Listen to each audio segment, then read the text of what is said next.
नमस्कार मित्रांनो, दिव्य संस्कृती या चॅनलवरती आपणा सर्वांचे स्वागत आहे. मित्रांनो, आज कालभैरव जयंती आणि त्याच निमित्ताने आज आपण श्रवण करणार आहोत श्री कालभैरवाष्टक स्तोत्र संस्कृतमध्ये. श्री गणेशाय नमः. ओम महाकाल भैरवाय नमः. देवराज सेव्यमान पावनांघ्रि पंकजं व्यालयज्ञसूत्रमिन्दुशेखरं कृपाकरं नारदादियोगिवृन्दवन्दितं दिगम्बरं काशिकापुराधिनाथ कालभैरवं भजे.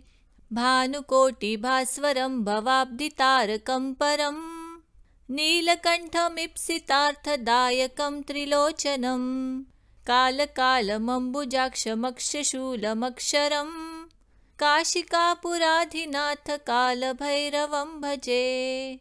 शूलटङ्कपाशदण्डपाणिमादिकारणं श्यामकायमादिदेवमक्षरं निरामयं भीमविक्रमं प्रभुं विचित्रताण्डवप्रियं काशिकापुराधिनाथ कालभैरवं भजे. भुक्तिमुक्तिदायकं प्रशस्तचारुविग्रहं भक्तवत्सलं स्थितं समस्तलोकविग्रहं विनिक्वणं मनोज्ञहेमकिङ्किणीलसत्कटिं काशिकापुराधिनाथ कालभैरवं भजे. धर्मसेतुपालकं त्वधर्ममार्गनाशकं कर्मपाशमोचकं सुशर्मदायकं विभुं स्वर्णवर्णशेषपाशशोभिताङ्गमण्डलं काशिकापुराधिनाथ कालभैरवं भजे. रत्नपादुकाप्रभाभिरामपादयुग्मकं नित्यमद्वितीयमिष्टदैवतं निरञ्जनं मृत्युदर्पनाशनं कराळदंष्ट्रमोक्षणं काशिकापुराधिनाथ कालभैरवं भजे. अट्टहासभिन्नपद्मजाण्डकोशसन्तति दृष्टिपातनष्टपापजालमुग्रशासनम् अष्टसिद्धिदायकं कपालमालिकन्धरं काशिकापुराधिनाथ कालभैरवं भजे. भूतसङ्गनायकं विशालकीर्तिदायकं काशीवासलोकपुण्यपापशोधकं विभुं नीतिमार्गकोविदं पुरातनं जगत्पतिं काशिकापुराधिनाथ कालभैरवं भजे. कालभैरवाष्टकं पठन्ति ये मनोहरं ज्ञानमुक्तिसाधनं विचित्रपुण्यवर्धनं शोकमोहदैन्यलोभकोपतापनाशनं ते प्रयान्ति कालभैरवाङ्घ्रिसन्निधिं ध्रुवम्. इति श्रीमत् शङ्कराचार्यविरचितं कालभैरवाष्टकं सम्पूर्णम्. श्री गणेशाय नमः. ओम महाकाल भैरवाय नमः. देवराज सेव्यमान पावनांघ्रि पंकजं व्यालयज्ञसूत्रमिन्दुशेखरं कृपाकरं नारदादियोगिवृन्दवन्दितं दिगम्बरं काशिकापुराधिनाथ कालभैरवं भजे.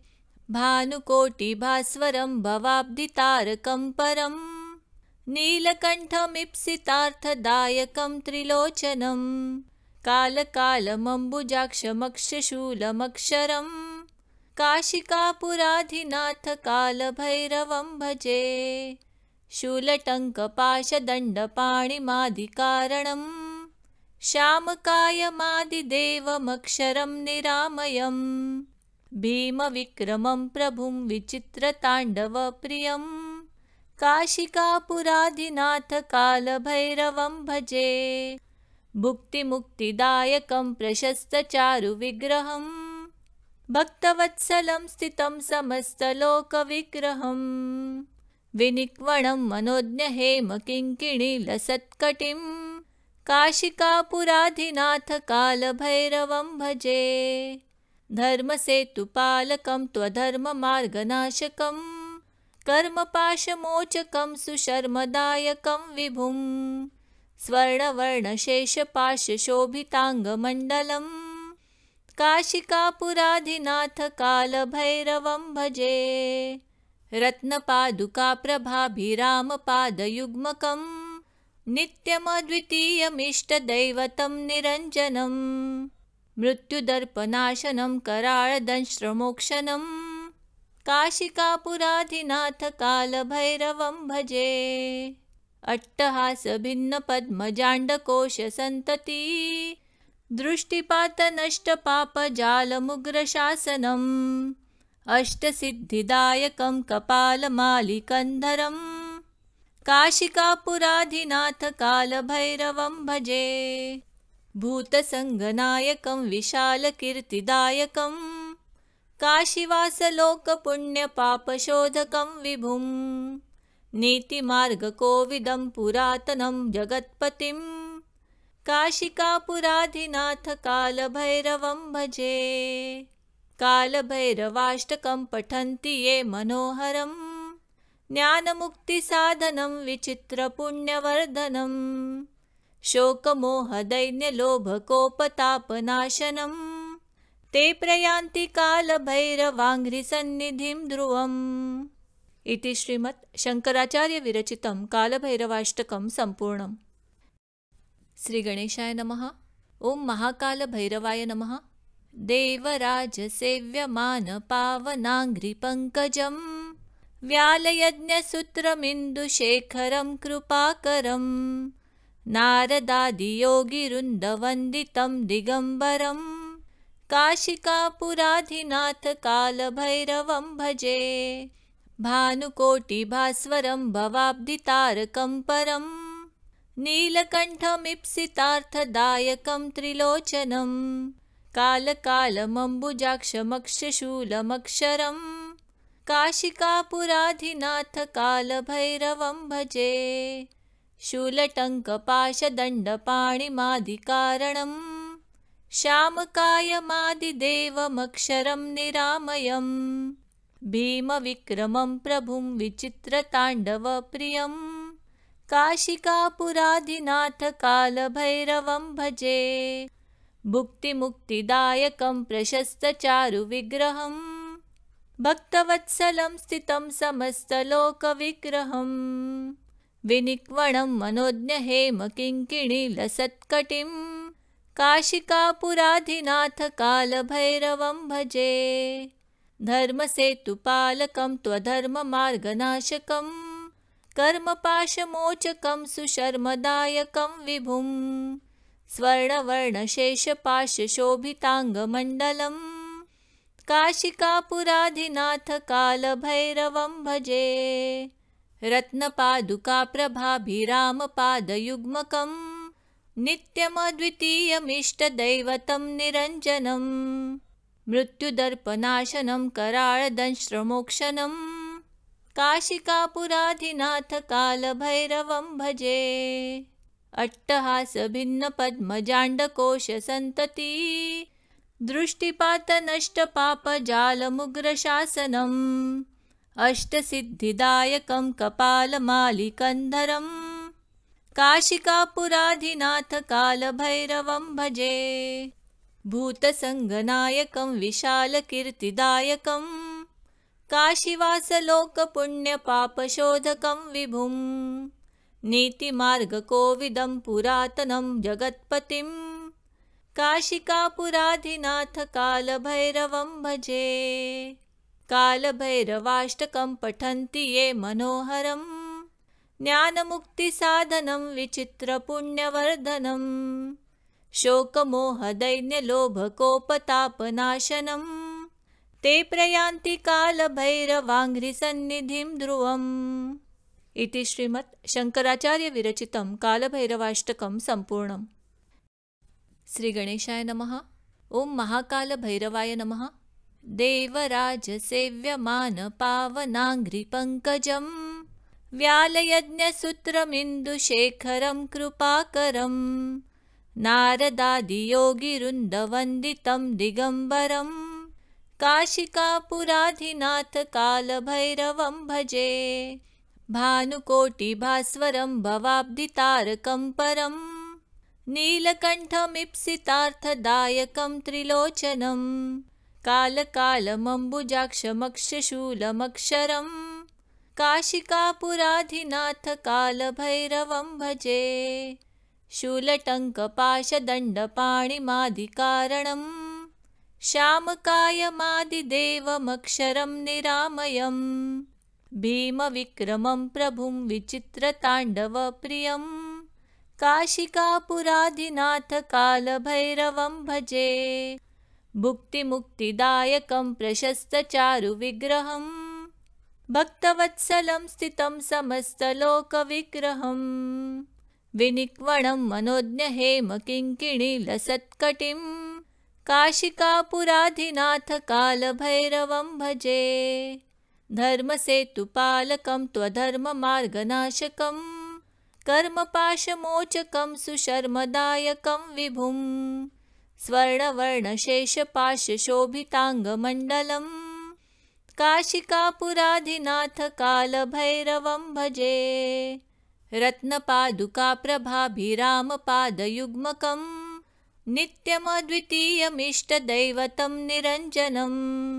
मृत्युदर्पनाशनं कराळदंष्ट्रमोक्षणं काशिकापुराधिनाथ कालभैरवं भजे। अट्टहासभिन्नपद्मजाण्डकोशसन्तति दृष्टिपातनष्टपापजालमुग्रशासनम्। अष्टसिद्धिदायकं कपालमालिकन्धरं काशिकापुराधिनाथ कालभैरवं भजे। भूतसङ्गनायकं विशालकीर्तिदायकं काशीवासलोकपुण्यपापशोधकं विभुं। नीतिमार्गकोविदं पुरातनं जगत्पतिं काशिकापुराधिनाथ कालभैरवं भजे। कालभैरवाष्टकं पठन्ति ये मनोहरं ज्ञानमुक्तिसाधनं विचित्रपुण्यवर्धनम्। शोकमोहदैन्यलोभकोपतापनाशनं ते प्रयान्ति कालभैरवाङ्घ्रिसन्निधिं ध्रुवम्। इति श्रीमत् शङ्कराचार्यविरचितं कालभैरवाष्टकं सम्पूर्णम्। श्रीगणेशाय नमः। ॐ महाकालभैरवाय नमः। देवराजसेव्यमानपावनाङ्घ्रिपङ्कजं व्यालयज्ञसूत्रमिन्दुशेखरं कृपाकरम्। नारदादियोगिवृन्दवन्दितं दिगम्बरं काशिकापुराधिनाथ कालभैरवं भजे। भानुकोटिभास्वरं भवाब्धितारकं परं नीलकण्ठमीप्सितार्थदायकं त्रिलोचनं। कालकालमम्बुजाक्षमक्षशूलमक्षरं काशिकापुराधिनाथ कालभैरवं भजे। शूलटङ्कपाशदण्डपाणिमादिकारणं श्यामकायमादिदेवमक्षरं निरामयम्। भीमविक्रमं प्रभुं विचित्रताण्डवप्रियं काशिकापुराधिनाथ कालभैरवं भजे। भुक्तिमुक्तिदायकं प्रशस्तचारुविग्रहं भक्तवत्सलं स्थितं समस्तलोकविग्रहं। विनिक्वणं मनोज्ञहेमकिङ्किणीलसत्कटिं काशिकापुराधिनाथ कालभैरवं भजे। धर्मसेतुपालकं त्वधर्ममार्गनाशकं कर्मपाशमोचकं सुशर्मदायकं विभुं। स्वर्णवर्णशेषपाशशोभिताङ्गमण्डलं काशिकापुराधिनाथ कालभैरवं भजे। रत्नपादुकाप्रभाभिरामपादयुग्मकं नित्यमद्वितीयमिष्टदैवतं निरञ्जनं। मृत्युदर्पनाशनं कराळदंष्ट्रमोक्षणं काशिकापुराधिनाथ कालभैरवं भजे। अट्टहासभिन्नपद्मजाण्डकोशसन्तति दृष्टिपातनष्टपापजालमुग्रशासनम्। अष्टसिद्धिदायकं कपालमालिकन्धरं काशिकापुराधिनाथ कालभैरवं भजे। भूतसङ्गनायकं विशालकीर्तिदायकं काशीवासलोकपुण्यपापशोधकं विभुं। नीतिमार्गकोविदं पुरातनं जगत्पतिं काशिकापुराधिनाथ कालभैरवं भजे। कालभैरवाष्टकं पठन्ति ये मनोहरं, ज्ञानमुक्तिसाधनं विचित्रपुण्यवर्धनं। शोकमोहदैन्यलोभकोपतापनाशनं, ते प्रयान्ति कालभैरवाङ्घ्रिसन्निधिं ध्रुवम्। इति श्रीमत् शंकराचार्य विरचितं कालभैरवाष्टकं सम्पूर्णम्। श्री गणेशाय नमः। ओं महाकालभैरवाय नमः। देवराजसेव्यमानपावनाङ्घ्रिपङ्कजं, व्यालयज्ञसूत्रमिन्दुशेखरं कृपाकरं, नारदादियोगिवृन्दवन्दितं दिगम्बरं, काशिकापुराधिनाथ कालभैरवं भजे। भानुकोटिभास्वरं भवाब्धितारकं परं, नीलकण्ठमीप्सितार्थदायकं त्रिलोचनं, कालकालमम्बुजाक्षमक्षशूलमक्षरं, काशिकापुराधिनाथ कालभैरवं भजे। शूलटङ्कपाशदण्डपाणिमादिकारणं, श्यामकायमादिदेवमक्षरं निरामयम्, भीमविक्रमं प्रभुं विचित्रताण्डवप्रियं, काशिकापुराधिनाथ कालभैरवं भजे। भुक्तिमुक्तिदायकं प्रशस्तचारुविग्रहं, भक्तवत्सलं स्थितं समस्तलोकविग्रहं, विनिक्वणं मनोज्ञहेमकिङ्किणीलसत्कटिं, काशिकापुराधिनाथ कालभैरवं भजे। धर्मसेतुपालकं त्वधर्ममार्गनाशकं, कर्मपाशमोचकं सुशर्मदायकं विभुं, स्वर्णवर्णशेषपाशशोभिताङ्गमण्डलं, काशिकापुराधिनाथ कालभैरवं भजे।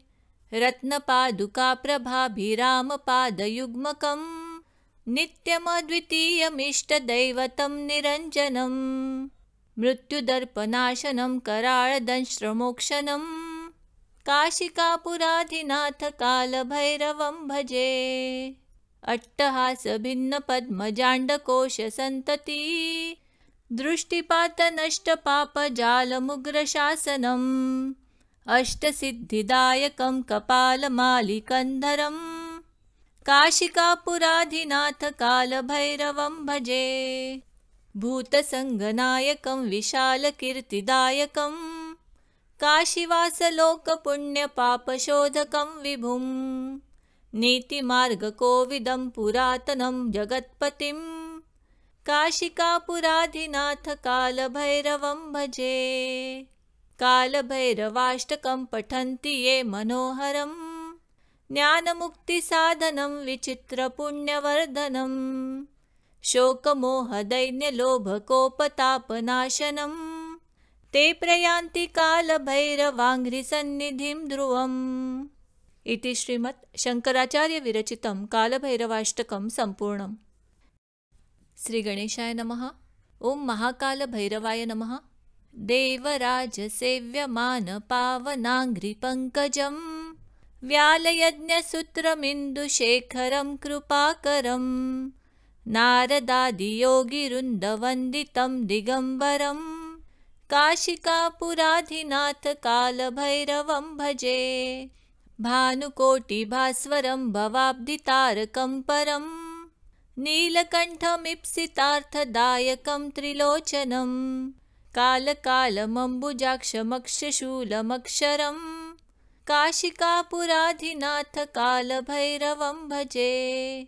शूलटङ्कपाशदण्डपाणिमादिकारणं, श्यामकायमादिदेवमक्षरं निरामयम्, भीमविक्रमं प्रभुं विचित्रताण्डवप्रियं, काशिकापुराधिनाथ कालभैरवं भजे।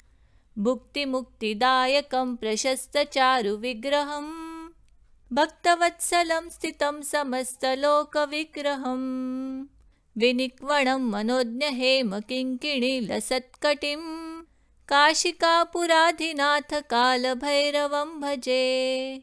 धर्मसेतुपालकं त्वधर्ममार्गनाशकं, कर्मपाशमोचकं सुशर्मदायकं विभुं स्वर्णवर्णशेषपाशशोभिताङ्गमण्डलम् काशिकापुराधिनाथ कालभैरवं भजे। रत्नपादुकाप्रभाभिरामपादयुग्मकं नित्यमद्वितीयमिष्टदैवतं निरञ्जनं मृत्युदर्पनाशनं कराळदंष्ट्रमोक्षणं काशिकापुराधिनाथ कालभैरवं भजे। अट्टहासभिन्नपद्मजाण्डकोशसन्तती दृष्टिपातनष्टपापजालमुग्रशासनम् अष्टसिद्धिदायकं कपालमालिकन्धरं काशिकापुराधिनाथ कालभैरवं भजे। भूतसङ्गनायकं विशालकीर्तिदायकं काशीवासलोकपुण्यपापशोधकं विभुं नीतिमार्गकोविदं पुरातनं जगत्पतिं काशिकापुराधिनाथ कालभैरवं भजे। कालभैरवाष्टकं पठन्ति ये मनोहरं ज्ञानमुक्तिसाधनं विचित्रपुण्यवर्धनं शोकमोहदैन्यलोभकोपतापनाशनं ते प्रयान्ति कालभैरवाङ्घ्रिसन्निधिं ध्रुवम्। इति श्रीमत् शङ्कराचार्यविरचितं कालभैरवाष्टकं सम्पूर्णम्। श्रीगणेशाय नमः। ॐ महाकालभैरवाय नमः। देवराजसेव्यमानपावनाङ्घ्रिपङ्कजं व्यालयज्ञसूत्रमिन्दुशेखरं कृपाकरं नारदादियोगिवृन्दवन्दितं दिगम्बरं काशिकापुराधिनाथ कालभैरवं भजे। भानुकोटिभास्वरं भवाब्धितारकं परं नीलकण्ठमीप्सितार्थदायकं त्रिलोचनं कालकालमम्बुजाक्षमक्षशूलमक्षरं काशिकापुराधिनाथ कालभैरवं भजे। शूलटङ्कपाशदण्डपाणिमादिकारणं श्यामकायमादिदेवमक्षरं निरामयं भीमविक्रमं प्रभुं विचित्रताण्डवप्रियं काशिकापुराधिनाथ कालभैरवं भजे। भुक्तिमुक्तिदायकं प्रशस्तचारुविग्रहं भक्तवत्सलं स्थितं समस्तलोकविग्रहं विनिक्वणं मनोज्ञहेमकिङ्किणीलसत्कटिं काशिकापुराधिनाथ कालभैरवं भजे।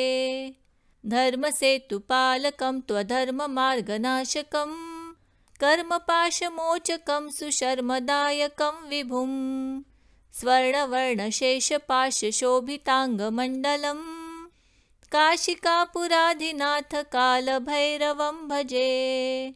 रत्नपादुकाप्रभाभिरामपादयुग्मकं नित्यमद्वितीयमिष्टदैवतं निरञ्जनं मृत्युदर्पनाशनं कराळदंष्ट्रमोक्षणं काशिकापुराधिनाथ कालभैरवं भजे। अट्टहासभिन्नपद्मजाण्डकोशसन्तती दृष्टिपातनष्टपापजालमुग्रशासनम् अष्टसिद्धिदायकं कपालमालिकन्धरं काशिकापुराधिनाथ कालभैरवं भजे। भूतसङ्गनायकं विशालकीर्तिदायकं काशीवासलोकपुण्यपापशोधकं विभुं नीतिमार्गकोविदं पुरातनं जगत्पतिं काशिकापुराधिनाथ कालभैरवं भजे। कालभैरवाष्टकं पठन्ति ये मनोहरं ज्ञानमुक्तिसाधनं विचित्रपुण्यवर्धनं शोकमोहदैन्यलोभकोपतापनाशनं ते प्रयान्ति कालभैरवाङ्घ्रिसन्निधिं ध्रुवम्। इति श्रीमत् शङ्कराचार्यविरचितं कालभैरवाष्टकं सम्पूर्णम्। श्रीगणेशाय नमः। ॐ महाकालभैरवाय नमः। देवराजसेव्यमानपावनाङ्घ्रिपङ्कजं व्यालयज्ञसूत्रमिन्दुशेखरं कृपाकरं नारदादियोगिवृन्दवन्दितं दिगम्बरं काशिकापुराधिनाथ कालभैरवं भजे। भानुकोटिभास्वरं भवाब्धितारकं परं नीलकण्ठमीप्सितार्थदायकं त्रिलोचनं कालकालमम्बुजाक्षमक्षशूलमक्षरं काशिकापुराधिनाथ कालभैरवं भजे। शूलटङ्कपाशदण्डपाणिमादिकारणं श्यामकायमादिदेवमक्षरं निरामयं भीमविक्रमं प्रभुं विचित्रताण्डवप्रियं काशिकापुराधिनाथ कालभैरवं भजे। भुक्तिमुक्तिदायकं प्रशस्तचारुविग्रहं भक्तवत्सलं स्थितं समस्तलोकविग्रहं विनिक्वणं मनोज्ञहेमकिङ्किणीलसत्कटिं काशिकापुराधिनाथ कालभैरवं भजे। धर्मसेतुपालकं त्वधर्ममार्गनाशकं कर्मपाशमोचकं सुशर्मदायकं विभुं स्वर्णवर्णशेषपाशशोभिताङ्गमण्डलं काशिकापुराधिनाथ कालभैरवं भजे। रत्नपादुकाप्रभाभिरामपादयुग्मकं नित्यमद्वितीयमिष्टदैवतं निरञ्जनं मृत्युदर्पनाशनं कराळदंष्ट्रमोक्षणं काशिकापुराधिनाथ कालभैरवं भजे। अट्टहासभिन्नपद्मजाण्डकोशसन्तति दृष्टिपातनष्टपापजालमुग्रशासनम् अष्टसिद्धिदायकं कपालमालिकन्धरं काशिकापुराधिनाथ कालभैरवं भजे। भूतसङ्गनायकं विशालकीर्तिदायकं काशीवासलोकपुण्यपापशोधकं विभुं नीतिमार्गकोविदं पुरातनं जगत्पतिं काशिकापुराधिनाथ कालभैरवं भजे। कालभैरवाष्टकं पठन्ति ये मनोहरं ज्ञानमुक्तिसाधनं विचित्रपुण्यवर्धनं शोकमोहदैन्यलोभकोपतापनाशनं ते प्रयान्ति कालभैरवाङ्घ्रिसन्निधिं ध्रुवम्। इति श्रीमत् शङ्कराचार्यविरचितं कालभैरवाष्टकं सम्पूर्णम्। श्रीगणेशाय नमः। ॐ महाकालभैरवाय नमः। देवराजसेव्यमानपावनाङ्घ्रिपङ्कजं व्यालयज्ञसूत्रमिन्दुशेखरं कृपाकरं नारदादियोगिवृन्दवन्दितं दिगम्बरं काशिकापुराधिनाथ कालभैरवं भजे।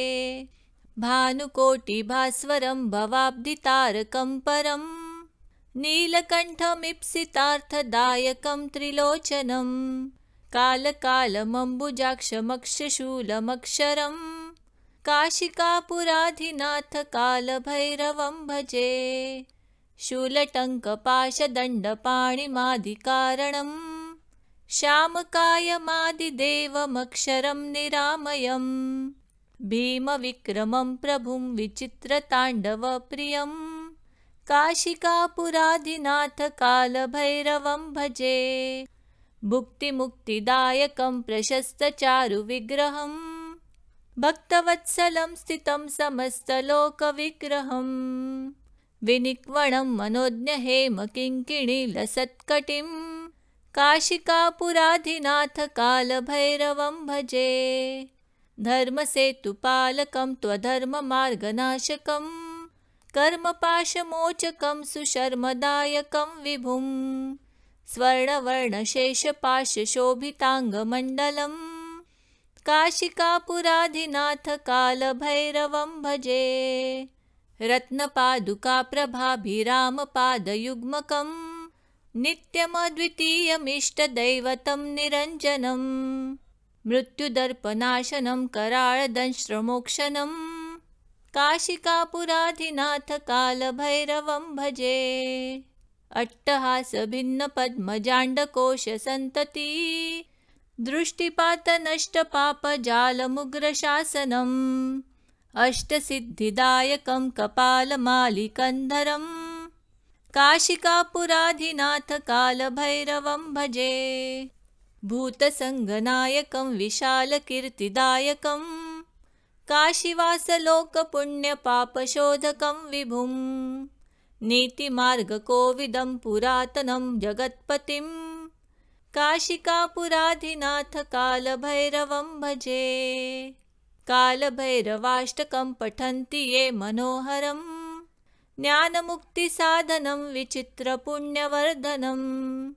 शोकमोहदैन्यलोभकोपतापनाशनं ते प्रयान्ति कालभैरवाङ्घ्रिसन्निधिं ध्रुवम्। इति श्रीमत् शङ्कराचार्यविरचितं कालभैरवाष्टकं सम्पूर्णम्। श्रीगणेशाय नमः। ॐ महाकालभैरवाय नमः। देवराजसेव्यमानपावनाङ्घ्रिपङ्कजं व्यालयज्ञसूत्रमिन्दुशेखरं कृपाकरं नारदादियोगिवृन्दवन्दितं दिगम्बरं काशिकापुराधिनाथ कालभैरवं भजे। भानुकोटिभास्वरं भवाब्धितारकं परं नीलकण्ठमीप्सितार्थदायकं त्रिलोचनं कालकालमम्बुजाक्षमक्षशूलमक्षरं काशिकापुराधिनाथ कालभैरवं भजे। शूलटङ्कपाशदण्डपाणिमादिकारणं श्यामकायमादिदेवमक्षरं निरामयम् भीमविक्रमं प्रभुं विचित्रताण्डवप्रियं काशिकापुराधिनाथ कालभैरवं भजे। भुक्तिमुक्तिदायकं प्रशस्तचारुविग्रहं भक्तवत्सलं स्थितं समस्तलोकविग्रहं विनिक्वणं मनोज्ञहेमकिङ्किणीलसत्कटिं काशिकापुराधिनाथ कालभैरवं भजे। धर्मसेतुपालकं त्वधर्ममार्गनाशकं कर्मपाशमोचकं सुशर्मदायकं विभुं स्वर्णवर्णशेषपाशशोभिताङ्गमण्डलं काशिकापुराधिनाथ कालभैरवं भजे। रत्नपादुकाप्रभाभिरामपादयुग्मकं नित्यमद्वितीयमिष्टदैवतं निरञ्जनं मृत्युदर्पनाशनं कराळदंष्ट्रमोक्षणं काशिकापुराधिनाथ कालभैरवं भजे। अट्टहासभिन्नपद्मजाण्डकोशसन्तति दृष्टिपातनष्टपापजालमुग्रशासनम् अष्टसिद्धिदायकं कपालमालिकन्धरं काशिकापुराधिनाथ कालभैरवं भजे। भूतसङ्गनायकं विशालकीर्तिदायकं काशीवासलोकपुण्यपापशोधकं विभुं। नीतिमार्गकोविदं पुरातनं जगत्पतिं काशिकापुराधिनाथ कालभैरवं भजे। कालभैरवाष्टकं पठन्ति ये मनोहरं ज्ञानमुक्तिसाधनं विचित्रपुण्यवर्धनं। शोकमोहदैन्यलोभकोपतापनाशनं ते प्रयान्ति कालभैरवाङ्घ्रिसन्निधिं ध्रुवम्। इति श्रीमत् शङ्कराचार्यविरचितं कालभैरवाष्टकं सम्पूर्णम्।